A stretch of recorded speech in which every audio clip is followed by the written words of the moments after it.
Some call me Steve, Dad, husband, or friend. Others might call me boss, coach, or mentor. Today, you can call me the Leadership Hacker.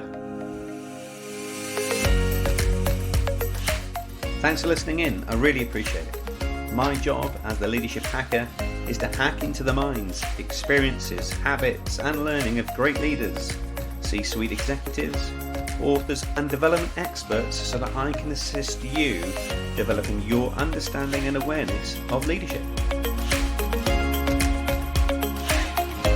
I'm Steve Rush, and I'm your host today. I'm the author of Leadership Cake. I'm a transformation consultant and leadership coach, and can't wait to start sharing all things leadership with you. Buddy Hobart is the founder and president of Solutions 21. He's our special guest today. He's a consultant, an entrepreneur, author of 5 books, speaker and radio host. But before we get a chance to speak with Buddy, it's a Leadership Hacker News.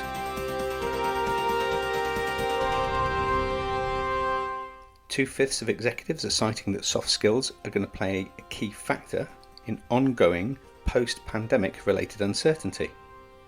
In some recent research completed by Robert Half, a global recruitment and advisory firm, 29% of employees are redesigning their job roles to manage the impacts of COVID-19.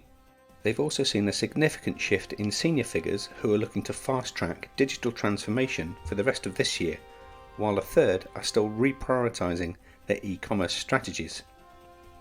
In a statement, Robert Half's UK Managing Director, Matt Weston, said, "The COVID-19 pandemic has changed the way many of us do business, both now and in the future. Remote working has enabled talent pools around the world to open up, which for some companies means that existing employees with key skills can be redeployed in the short term to deliver business-critical roles, while for others, changing of customer demands means that an upskill and a reskill has suddenly appeared, particularly for digital transformation and e-commerce." When we consider the term soft skills, in the past this has been linked to things like communication. In my experience as a consultant and a leadership development coach, there is no such thing as soft skills.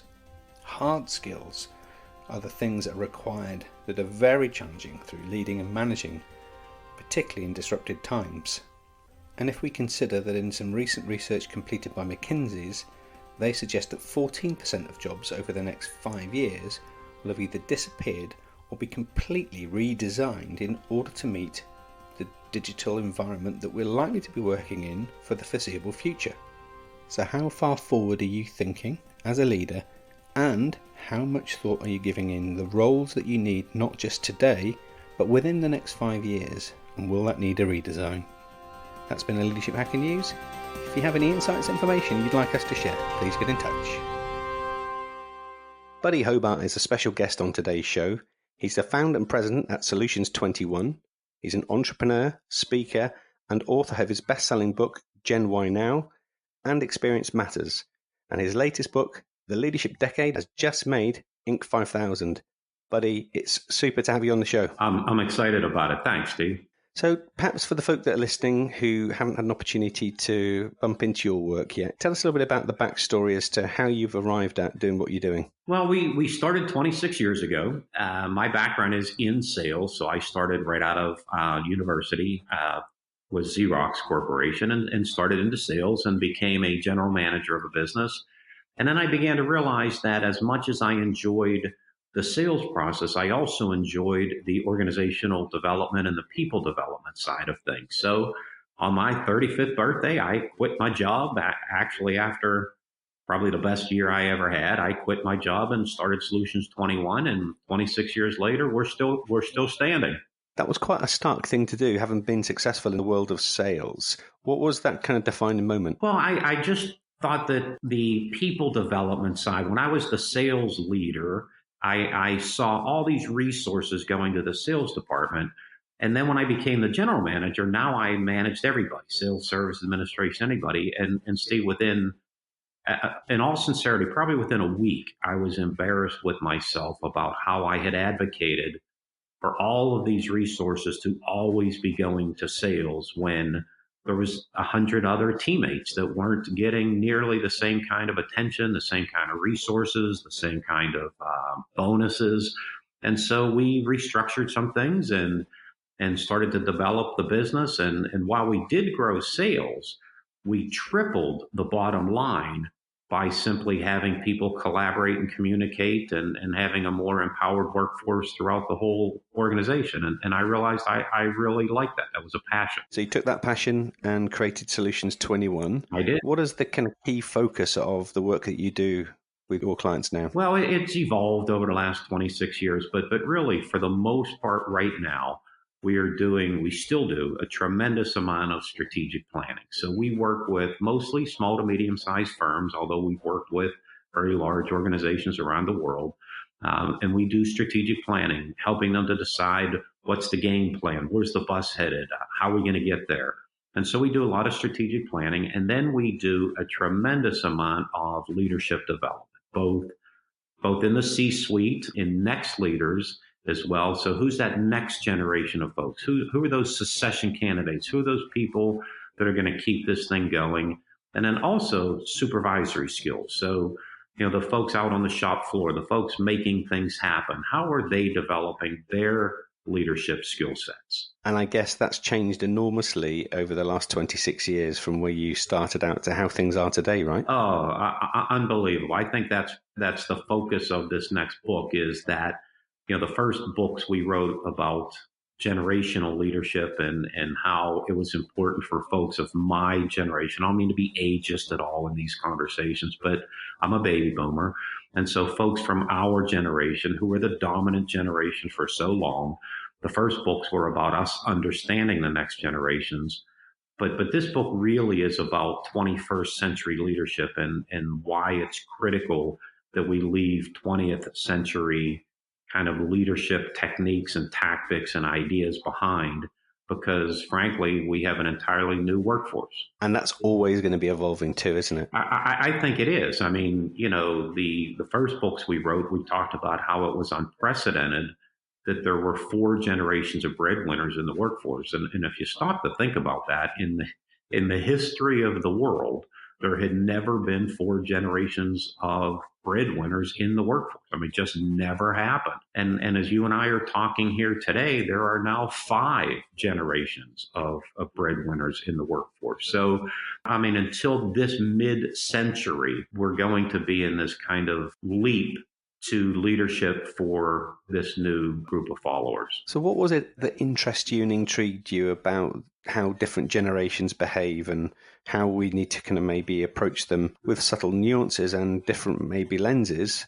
What were the things that kind of gave you that energy to get into the research and get into the genre? Well, it probably came from a friend of mine. So the first 2 books I co-authored with a gentleman named Herb Sendek, and Herb's a major college basketball coach here in the United States, and coach of the year in the Atlantic Coast Conference, in the Pac-12, and the Mid-American Conference. He's really quite an established coach. And after the season one year, we were just chatting, and he asked me, okay, well, you know what I do. I used to play basketball. So he said, you know what I do, but I don't really know what you do. So tell me about the consulting business. So I told him about what we do and who we do it for and clients around the world. And we were chatting, and he said, well, you really work across all industries and geographies. He said, but is there anything that you're seeing out there that is kind of universal across all businesses? Now, Steve, remember, this is before I did any research or wrote the book or anything. And I said, yeah, I businesses are having a hard time attracting and retaining young talent. Like, they just can't get people to stay. And he said, well, why do you think that is? And I got up on my baby boomer soapbox, and I said all of the prejudiced things, all of the myths. I repeated everything. They're disloyal. They're job jumpers. They're soft. They don't want to work hard. Like, I was as prejudiced a baby boomer as I could be. And Steve, he looked at me and he said, well, wait a minute. Like, what ages are we talking about? And again, I hadn't researched anything. And I said, let's call them 25 somethings. And he said, buddy, I disagree. And I said, how can you disagree? You asked me the question. Like, how can you disagree? He said, buddy, that's who I've been recruiting my whole career. Right. And man, it just hit me. Yeah. And then he looked at me and he said something that I heard years later from actually from a 4-star general. And he said, buddy, by definition, leaders have followers. And if you can't adapt your leadership to the followership, you're just not going to be a leader for long. And so it kind of hit me that I was off. And to be completely transparent with you and your listening audience here, that my next thing was, okay, open another bottle. And so the book was born on the second bottle of wine, Steve. And a lot of great writers need that inspiration.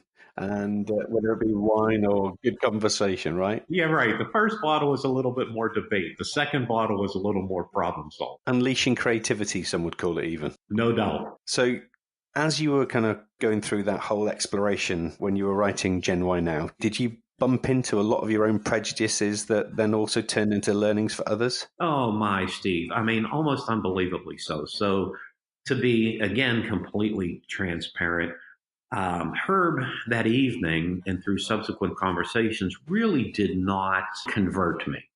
So as we were writing the book, unbeknownst to him, it was starting to develop into a bit more of a point counterpoint where, he would say some positive and strong leadership points and really advocate for these next generations.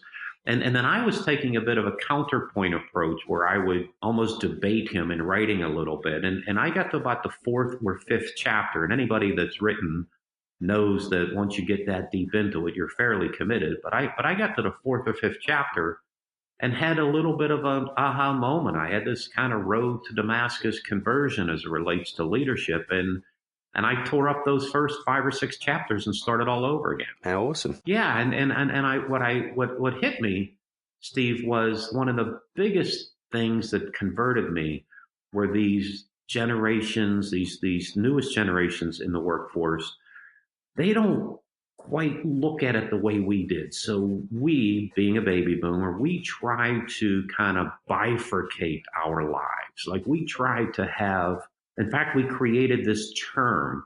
We try to have like a work life and a family life and a social life. And, we created this work-life balance phrase, and I tease audiences like how well is that working for you? It just doesn't. We made a term up because we were so out of balance. And these newest generations in my research in the first book, it hit me, they don't look at it that way. They don't try to pretend there's 2 or 3 of them. They know there's only one of them, and time is life. And they don't try to separate that. They realize when they go to work, they're living. When they come home from work, they're living. The boss they choose to work for is a choice. The projects they work on, those are choices.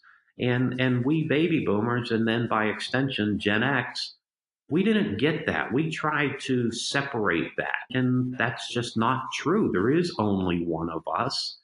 And when I saw the wisdom in that thinking, I literally tore up 6 chapters and started over. Yeah, it's really interesting, isn't it? And you and I have spoken about this before because we share this similar passion around how the generations morph and have different perspectives on the world. And in essence, many conversations I've had with people that says, aren't you just pigeonholing people into brackets and giving them labels? And whilst, yes, we're definitely generalizing, there is a fundamental shift in thinking that comes with the experiences, the belief systems, and the revelations that each of those different generations have had, right? No doubt about it. And there's 78 million baby boomers in America. You can't put 78 million people in a bucket. There are more millennials in China than there is population of the United States. You can't put 350 million Chinese millennials into one bucket. That's not fair. But to your point, there are certain things that define generations. I'm fascinated at the moment. My mother-in-law has moved in with us, and she's 93, so she's a member of that greatest generation, and she's a product of the Great Depression and World War II, and to ignore how that affected her as a young teenager, I think would be folly.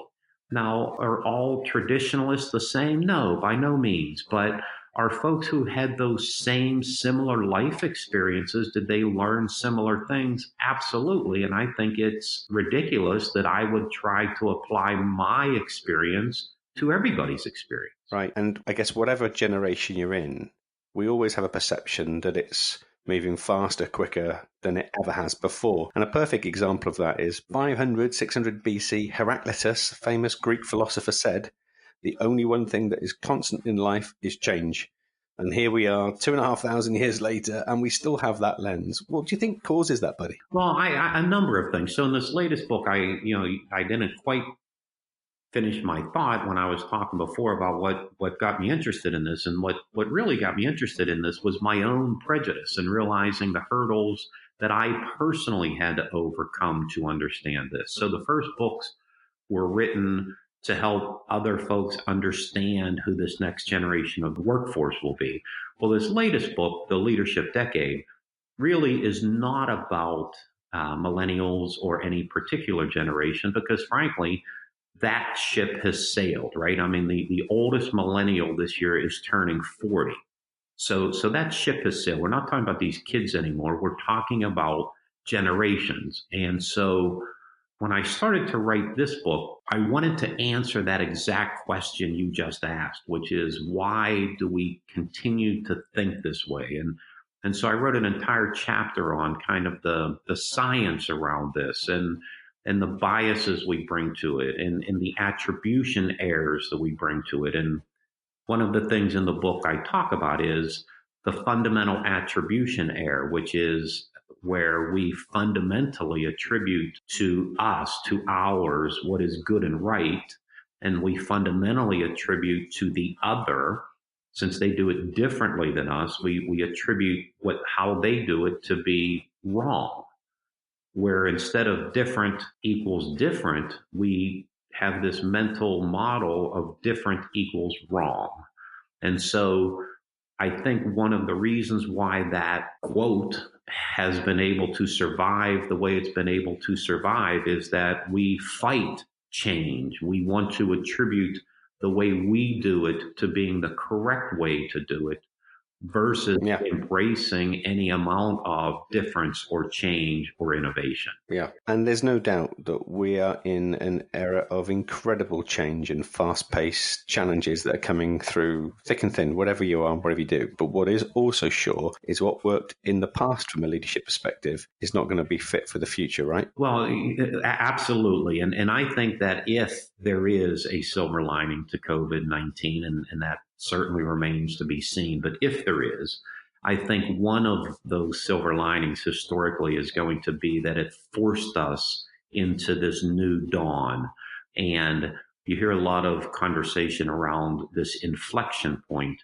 And even prior to the global pandemic, we had researched the industrial revolutions and came to the conclusion that 2020 was going to be an inflection point and a launch into this next industrial revolution. And if there's a silver lining to COVID-19, and like I said, that remains to be seen, the one silver lining is going to be that it left no doubt that we are in a new century, that 20th century kind of tug of wars on what leadership looked like and what work looks like. Those tug of wars are over. And the 21st century has clearly won. And this inflection point has forced many of us to make very quick, very decisive decisions to be able to change quickly and adapt quickly versus taking years to figure this out. Yeah. And for those of us that are in leadership and leadership development and have a responsibility, what an exciting place it is to be, to find new ways of working, to find whatever the new leadership playbook is.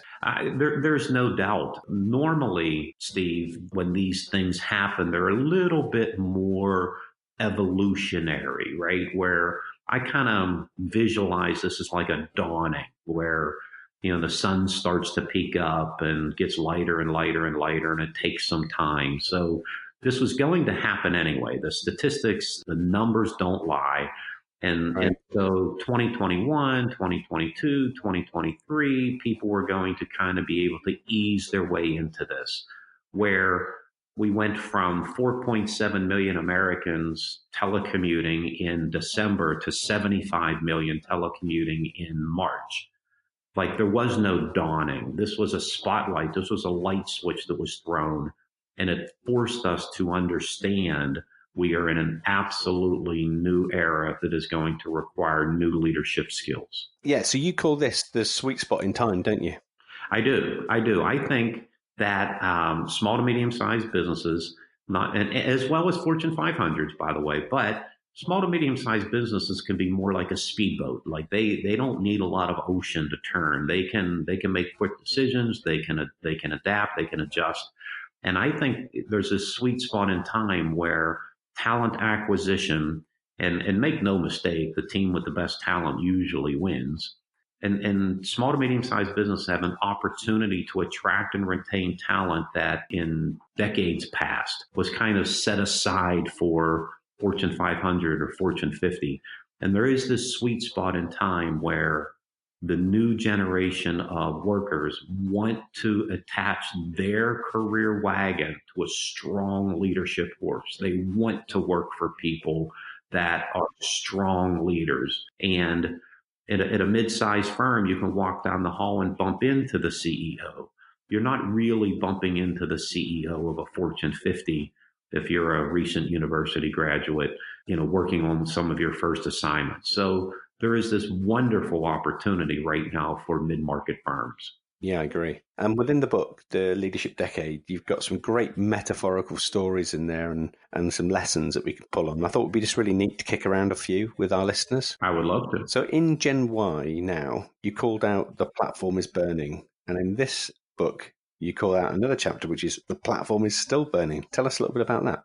Well, the first book, Steve, everything is a bit of a life lesson, right? So the first book, while maybe it wasn't a mistake, I feel looking back in the rearview mirror now, the mistake that I made was trying to kind of quote unquote sell the audience that this is what was about to happen and share with them some demographic numbers and share with them some data and some facts. And I thought facts would win the day and that leaders would understand this need to adapt. And boy, was I wrong.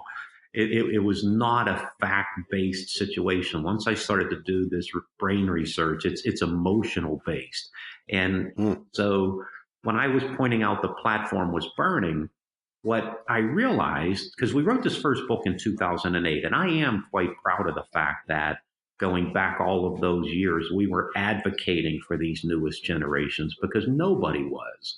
They were all negative and negative books towards this generation. So we were kind of pioneers in the advocacy for developing next generation leaders. And that kind of has helped us a bit as those pioneers. And what I thought was laying out the data and letting folks know, for example, in the United States, that a baby boomer turns 65 every 8.5 seconds, that every day 10,000 baby boomers are turning 65, that this generation, who was the largest generation in the history of the world up to that point, was slowly marching to retirement. I thought pointing that out was going to be important and that folks would get it, but they really didn't. And the platform was burning because there was this kind of silver tsunami where we as baby boomers were all marching to retirement without having had a succession plan in place. And so I was quoting John Kotter and his change management philosophies where he said, if the platform is burning and you have no choice except to change or die, that you will change. And so I thought people understanding those demographic certainties would look to change, but they didn't. They just kind of ignored it and believed that this too shall pass. And so in the first books, I wanted to point that out. And in this book, what disappointed me in my research was that in many, many ways, especially small to medium-sized businesses, they didn't get the demographic shift.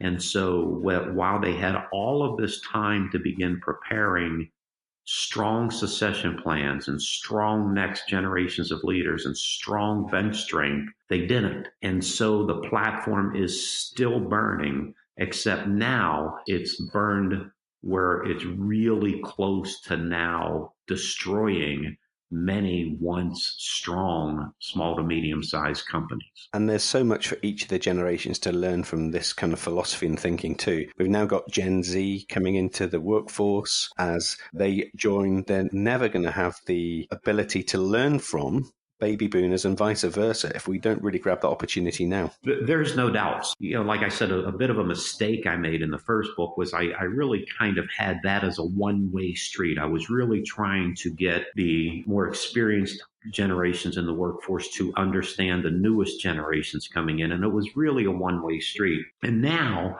this next book that I have, The Leadership Decade, is really about this. It's a two-way street. I think, Steve, you touched on something really critical here. Is it is equally important for me as a senior leader or a senior manager or baby boomer. It's equally important for me to understand these newest generations of workers and the newest generation of followers as it is for these newest generation of followers to understand me. Absolutely. In the first books, I didn't get that, Steve. I really had it as a one-way street, but there is no doubt that this next decade is all about the organizations who are able to collaborate across generations and understand this is a two-way street. And all generations need to be embraced and deployed in the workforce to be productive. And very soon as well, we're now seeing people live a lot longer, work a lot longer. There's less pressure on retiring at 60 or 65 or even 70 these days. And before you know it, we'll have Generation Alpha appearing around the corner. No doubt about it. And in fact, I'm going to go out on a limb, Steve, and say, like Generation Z, we know kind of when it started, but you really don't know the end of a generation until there's a seminal event to define the next generation. And I believe COVID-19 is going to be that seminal event. So I'm going to say that we won't know this for a few years, but demographers are going to come out and say this latest generation, the newest generation, probably is going to be from the year 2000 to 2016. And the reason why I say 16 is because now 4-year-olds are affected by COVID-19. They're affected by the global pandemic. They have to be homeschooled. They're going to remember this in ways that we can't understand at the moment. So I'm going to say Gen Z is going to stop at 2016, and this latest generation is going to start. Interesting. So think about it. If you're a 50-year-old right now, you will be hiring this sixth generation in 14 years. Before you retire, you'll be 64. You will be leading these young folks that are in preschool now. Like, it's weird to think that way, but you're going to be hiring kids who are in preschool now, who are going to have a completely different worldview. Very true.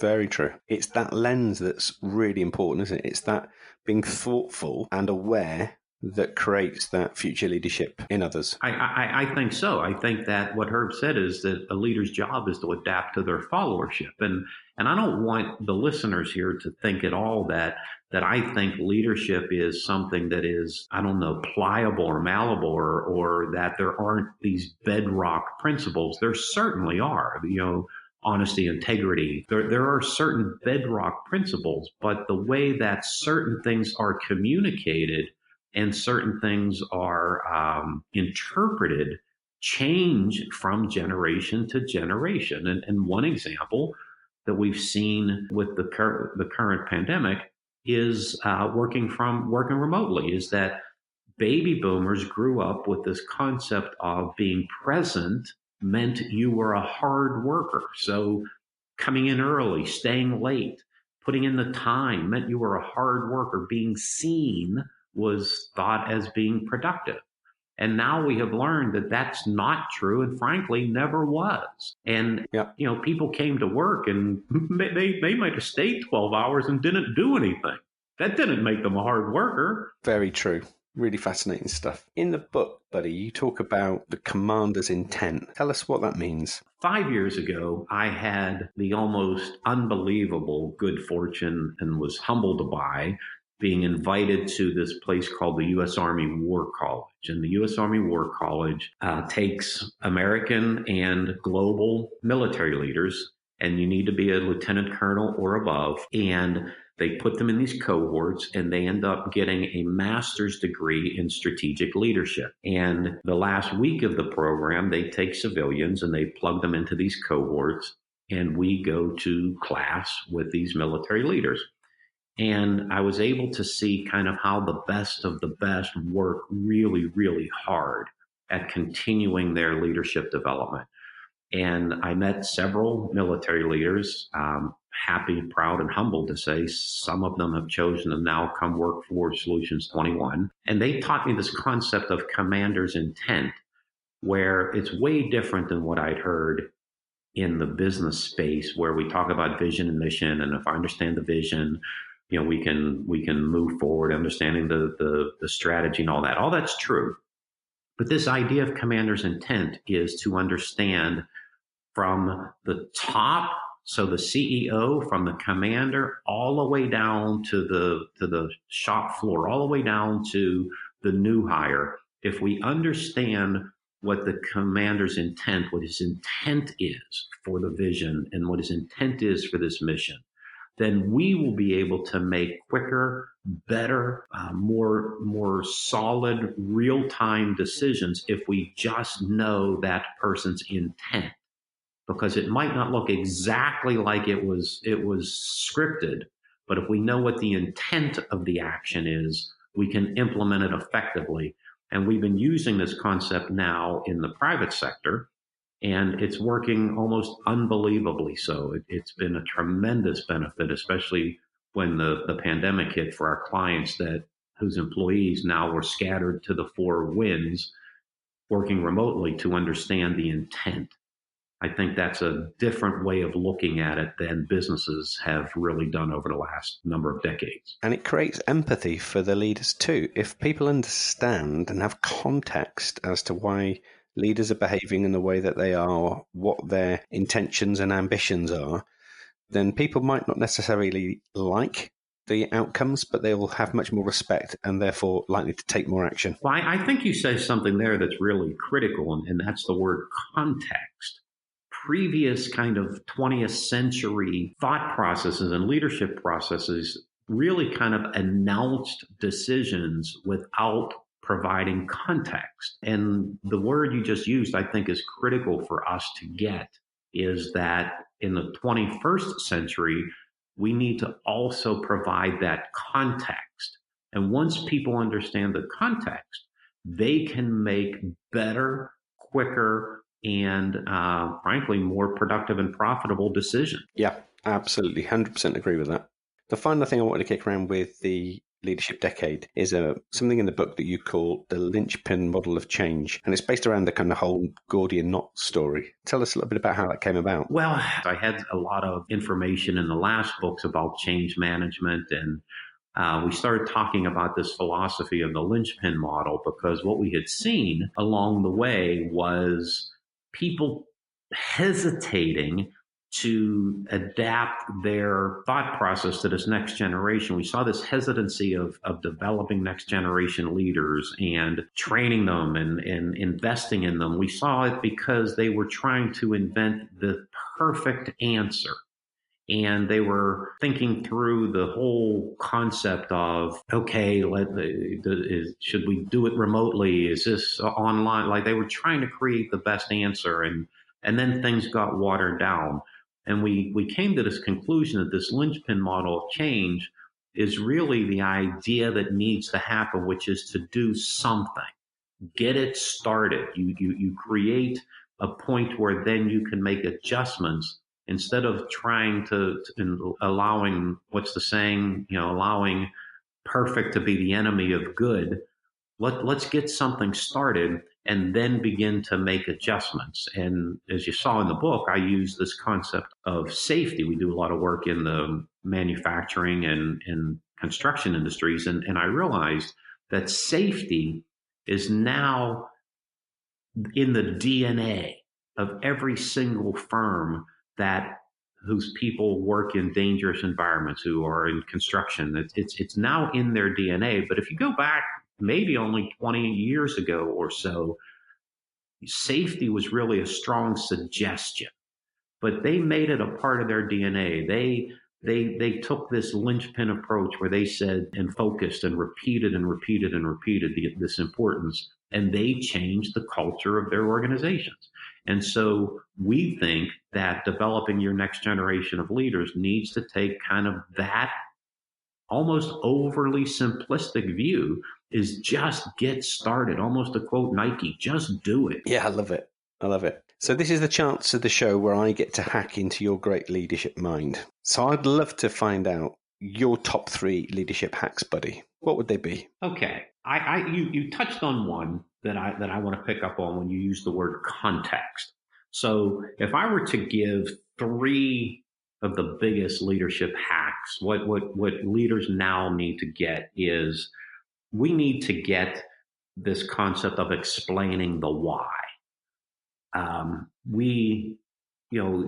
had rooms of 1,200 folks where I'm keynoting or something, and I say, hey, look, everybody answer this, and it's been global, so answer this in your native language. But if you give somebody an assignment and they ask you why, what's your response? And in like 14 different languages, I'll hear, because I said so.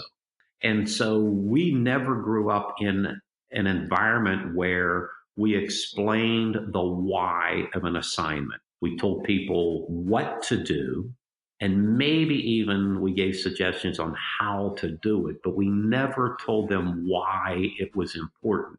And that why is what you brought up earlier. It provides context.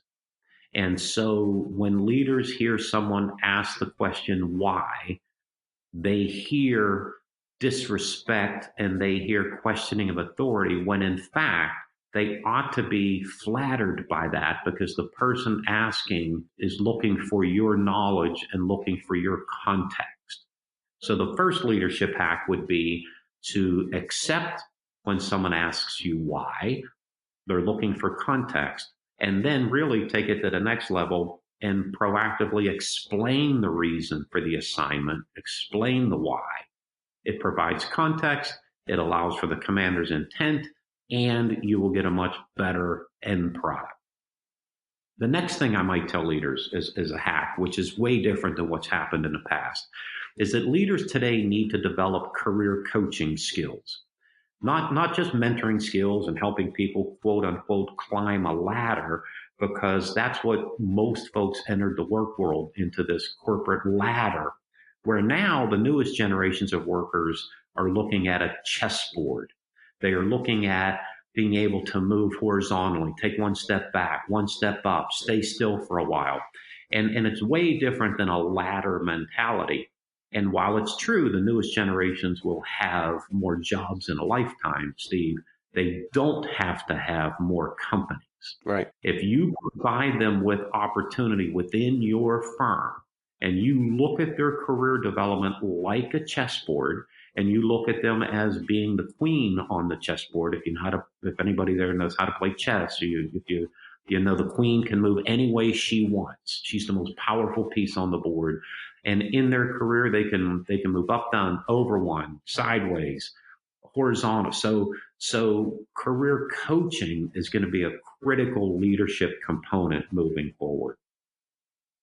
And then I would say my third hack would be, I firmly believe that words matter, and that we have to understand what we mean when we say things and how we feel with words. In the past, we looked at leadership development as an expense.